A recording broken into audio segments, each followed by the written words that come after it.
नमस्कारम सदगुरु। मैं बस जानना चाहता हूँ कि शिव के मार्ग और बुद्ध के मार्ग में बुनियादी अंतर क्या है। It's very easy to talk about Buddha's way. Buddha के मार्ग के बारे में बात करना बहुत आसान है क्योंकि ये बहुत लॉजिकल है, ये काफी आसान है और ये एक बहुत लंबी प्रक्रिया है। गौतम ने लोगों को आम तौर पर जो तरीके बताए वो हमेशा कई जीवन कालों तक के लिए थे। आप इसे आज साफ तौर पर देख सकते हैं। बौद्ध भिक्षु हमेशा इस बारे में बात करते हैं, खासकर तिब्बत के बौद्ध, जिनका बौद्ध संप्रदाय आज दुनिया में सबसे ज्यादा प्रसिद्ध है, कुछ राजनीतिक कारणों से।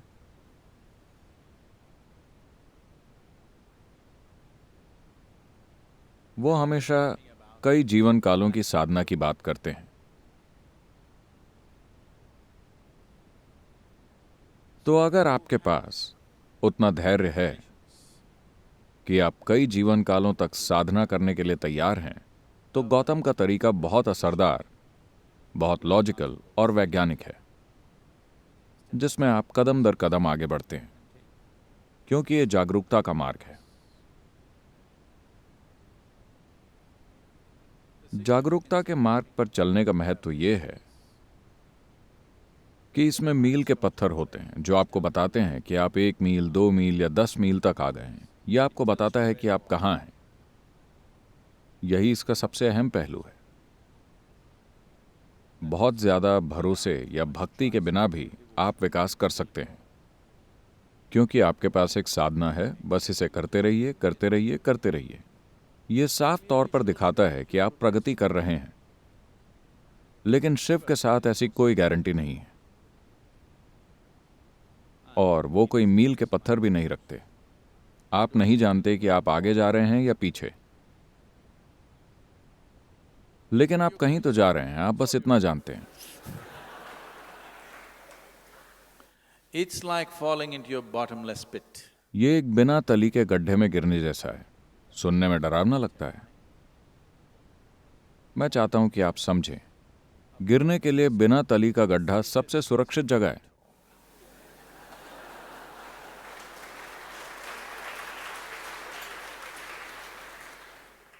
तली वाला गड्ढा खतरनाक होता है। बिना तली वाला गड्ढा पूरी तरह से सुरक्षित है। आपका जीवन पूरा हो गया अगर आप बस इसमें कूद जाएं। बस हो गया, आप बस गिरते रहते हैं। अगर आप कभी, क्या किसी ने स्काई डाइविंग की है? आपने की है? तो अगर आप गिर रहे हैं,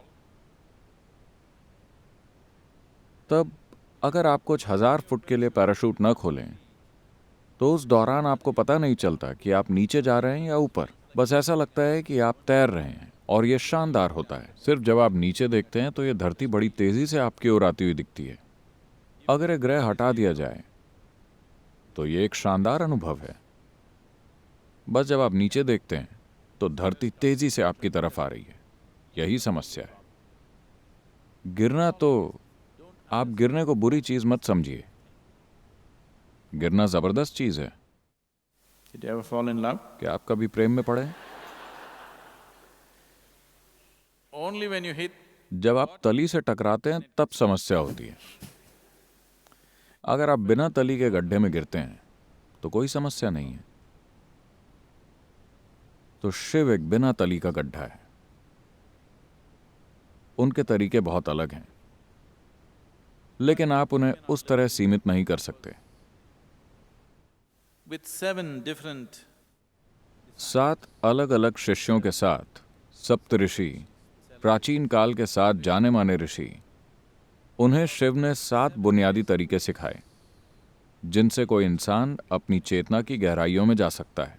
इन 7 से वो 7 के मल्टीपल्स में और आगे तक गए, और उन्होंने 112 अलग अलग तरीके सिखाए और कहा बस इतना ही है। एक सुंदर कहानी है।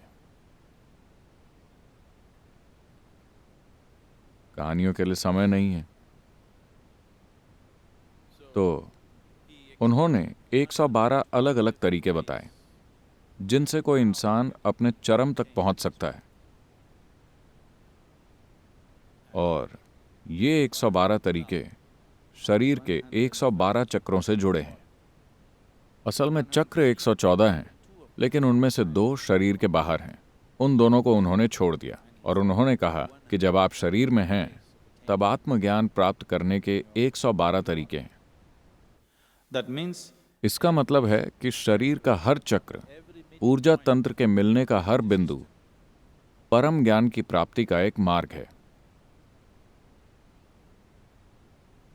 तो उन्होंने कुछ भी नहीं छोड़ा।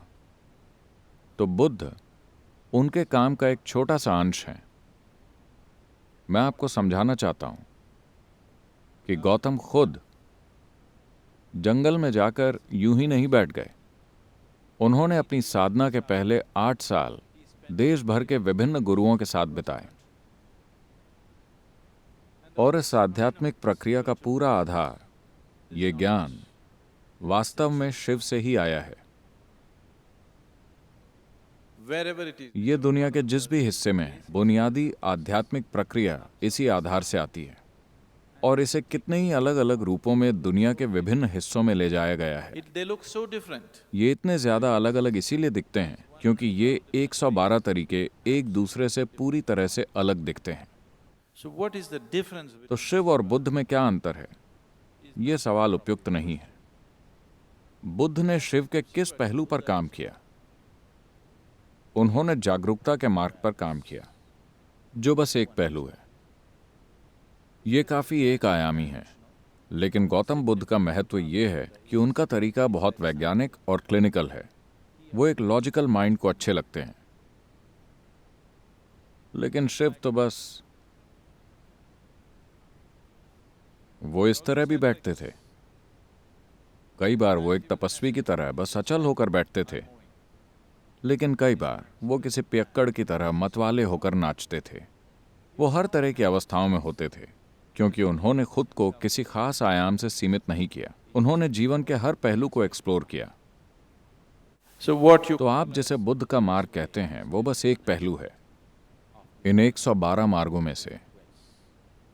और बहुत से दूसरे लोग तमाम दूसरे पहलू लेकर आए, लेकिन वो एक एक मार्ग रहे हैं। इन 7 शिष्यों में से, इन सप्त ऋषियों में से जो ऋषि दक्षिण की ओर गए,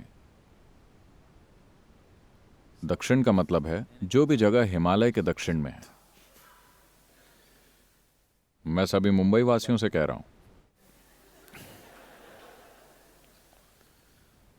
हिमालय के दक्षिण में जो भी है वो दक्षिण है।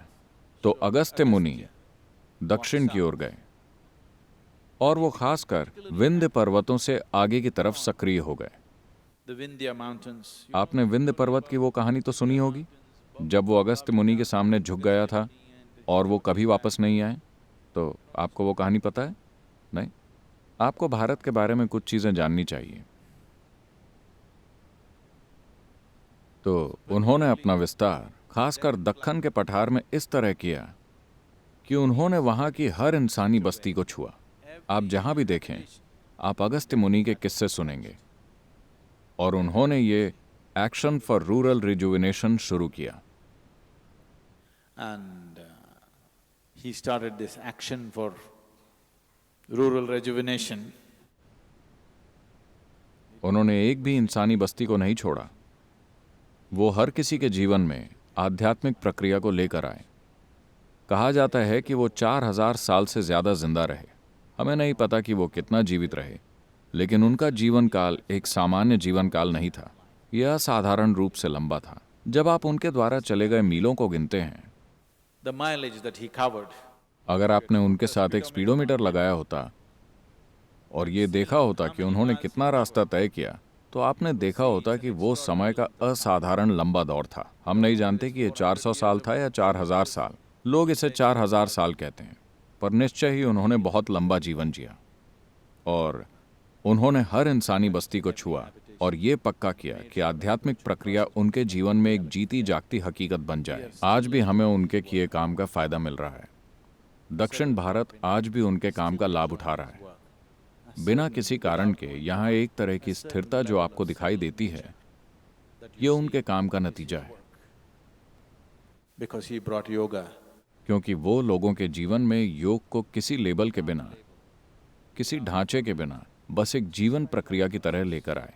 आप सुबह उठकर जिस तरह से दांत साफ करते हैं, खाना पकाते हैं, खाते हैं, इस सब को उन्होंने एक आध्यात्मिक प्रक्रिया बना दिया, और हम आज भी इसके फायदे उठा रहे हैं।